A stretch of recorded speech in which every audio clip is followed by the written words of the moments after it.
안녕하세요. 법무법인 성지파트너스입니다. 오늘은 음란물 처벌에 대해 말씀드리겠습니다. 과거에는 음란물과 관련된 범죄에 대한 경각심이 크지는 않았습니다.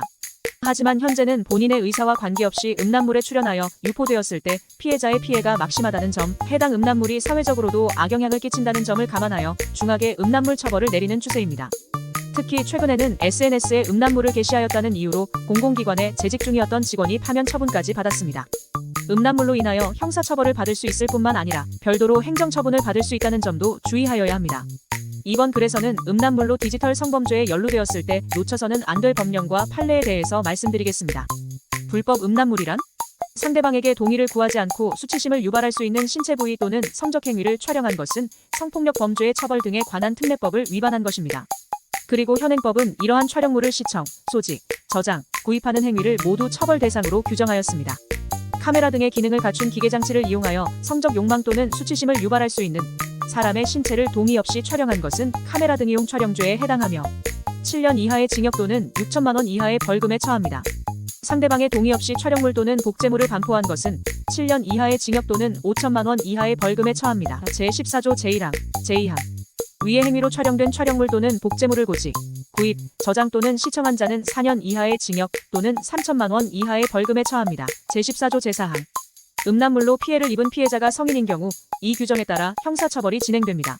하지만 미성년자가 음란물에 출연한 경우라면 동의 여부와 관계없이 아동청소년 성착취물이라고 판단하여 처벌합니다. 미성년자가 성교행위나 자위행위를 하는 장면만이 문제되는 것이 아닙니다. 미성년자의 신체가 노출되는 영상도 문제가 됩니다. 이에 대하여 현행법은 미성년자가 영상물에서 일반인의 성적 수치심이나 혐오감을 일으키는 행위를 불법 행위로 명시하였습니다. 아동청소년 성착취물을 제작, 배포, 판매하였을 때는 최고 무기징역에 최소 3년 이상의 징역에 이를 수 있어 유의하여야 합니다. 만일 미성년자가 출연하는 음란물을 소지하거나 시청하였다면 1년 이상의 징역에 처합니다. 특히 주의해야 할 점은 실제 사람이 출연하지 않았다고 하더라도 미성년자라고 인식할 수 있을 만한 캐릭터, 가상인물이 출연한 음란물도 본 규정에 따라 음란물 처벌이 진행될 수 있다는 것입니다. 이와 관련된 실제 사례를 말씀드리겠습니다. 청소년 캐릭터를 음란하게 그린 사례. A씨는 웹툰에 나온 캐릭터를 변형한 그림을 커뮤니티 등에 게시하고는 하였습니다. 다른 유저들에게 인기가 있었기에 별다른 문제가 발생할 것이라고 생각하지 못하였는데요. 그러나 A씨가 웹툰에서 청소년이었던 캐릭터를 음란성을 내포하는 장면으로 그린 것이 형사처벌 대상에 해당하였습니다.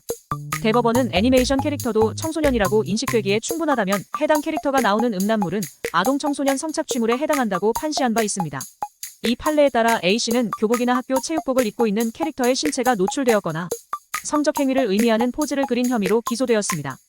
이에 재판부는 아동청소년의 성보호에 관한 법률에 따르면 사회평균인의 시각에서 객관적으로 명백하게 청소년으로 인식할 수 있는 표현물이 등장하는 비디오물, 게임물, 화상, 영상을 모두 아동청소년 성착취물에 해당한다고 명시된 점을 근거로 하여 유죄 판결을 내렸습니다.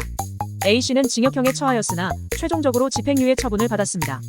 최근에는 AI 가상인물도 음란물 문제가 제기되었습니다. 검찰은 가상인물이라고 하더라도 실제로 미성년자라고 인식될 위험이 있기 때문에 아동청소년의 성보호에 관한 법률을 위반한 것이라며 기소 결정하였습니다. 일각에서는 음란물을 시청하는 것만으로도 처벌하는 것은 개인의 성적 사생활을 지나치게 침해하는 것이라고 주장합니다. 그렇게 생각하여 음란물 처벌권에 대하여 제대로 된 법적 대응을 하지 않는 분들이 많습니다. 하지만 불법 음란물을 시청하는 것만으로 실제로 처벌이 이루어졌다는 팩트에 대비하여야 합니다. 2020년에 법이 개정된 이후부터는 음란물을 스트리밍할 수 있는 링크를 소지한 것만으로도 아동청소년의 성보호에 관한 법률 위반으로 처벌 대상이라고 봅니다. 다만 불법 음란물이라는 사실을 몰랐다면 고의성이 없기 때문에 혐의에서 벗어날 수도 있습니다. 그러나 인지할 수 있는 충분한 정황이 드러나 거짓 진술임이 밝혀진다면 가중처벌을 면치 못할 것입니다. 음란물 처벌 위기에 놓였다면 먼저 법률 상담을 통하여 사안의 심각성을 제대로 가늠해 볼 필요가 있습니다. 이상 법무법인 성지파트너스였습니다. 감사합니다.